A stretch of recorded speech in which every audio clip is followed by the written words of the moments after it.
अस्सलाम वालेकुम दोस्तों, उम्मीद है खुश हूंदो, ठीक ठाक हूंदो, मालिक जी पनाह में हूंदो। हाज़िर थिया थे तव्हां सां गॾु फेस टू फेस तव्हां सां कुझु ॻाल्हाइणो हुयो दोस्तों पंजाबेरी ड्रामे जे बारे में। जीअं त तव्हांखे ॿुधाईंदा रहूं, सन टीवी जो सॉप सीरियल जेको चौधरी अली असगर थई मुंहिंजे हथ में आहे दोस्तों। त हुनजी जेको अॼु तव्हांखे डिटेल ॾियणी हुई, कुझु अपडेट ॾियणी हुई।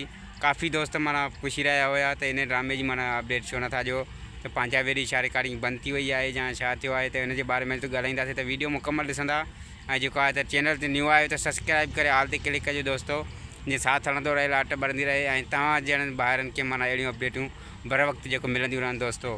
जी दोस्तों, त हलूं त पंहिंजी अपडेट जी तरफ़ तव्हांखे इंतज़ारु कोन था करायूं दोस्तों। तव्हांखे ॿुधाईंदो रहूं त पंजाबेरी जी जेका ज़ोरो शोर सां जेको शूटिंग हली रही आहे, ऐं चौधरी असगर अली तइम जेको आहे त उन शूटिंग खे जेको आहे त मुकमल करण में लॻो पियो आहे। त जीअं मुकमल थिए शूटिंग, ऐं जीअं सीन बाय सीन माना तकिड़ो माना थी रहियो आहे दोस्तों।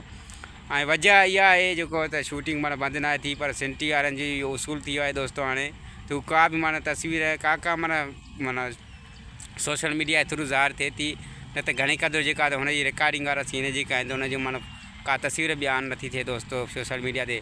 इन जी वजह इहा आहे त हुन तस्वीर या वीडियो को ड्रामे जी रिकॉर्डिंग जो शो थींदो आहे दोस्तों, त हुनखे माना जेको ड्रामो हलाए वेंदो आहे त पोइ हुनजे व्यूज़ मरी वेंदा आहिनि। त इन हिसाब सां मां तव्हांखे काफ़ी वीडियोनि में ॾसे चुको आहियां त इन जो वजह इहा आहे सिर्फ़ु, त हिन जो माना को बि माना वीडियो शो न थींदो जेसि ताईं तव्हांखे माना ओचिते माना टीज़र नज़र अची वेंदो दोस्तों, ऐं तव्हांखे माना ख़ुशी मिली वेंदी।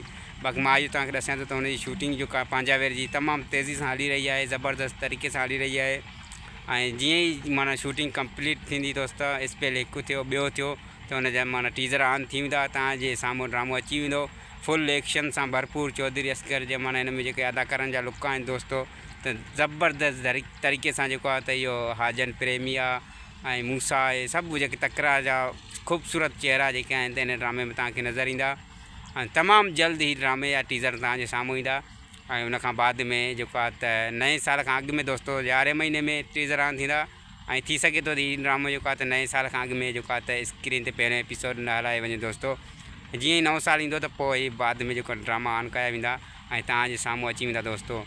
त उमेद है त हीअ वीडियो तव्हांखे पसंदि आई हूंदी। वीडियो पसंदि अचे त लाइक सब्सक्राइब शेयर ज़रूरु कजो वरी बि दोस्तों। ऐं ईअं ई असांजूं अपडेटूं ॾिसंदा रहो ऐं प्यार मुहबत ॾींदा रहो। सिंध सलामत साथ सलामत सदाईं गॾु जिते हुजो, ख़ुशि हुजो, आबाद हुजो। ख़ुदा हाफ़िज़ दोस्तों।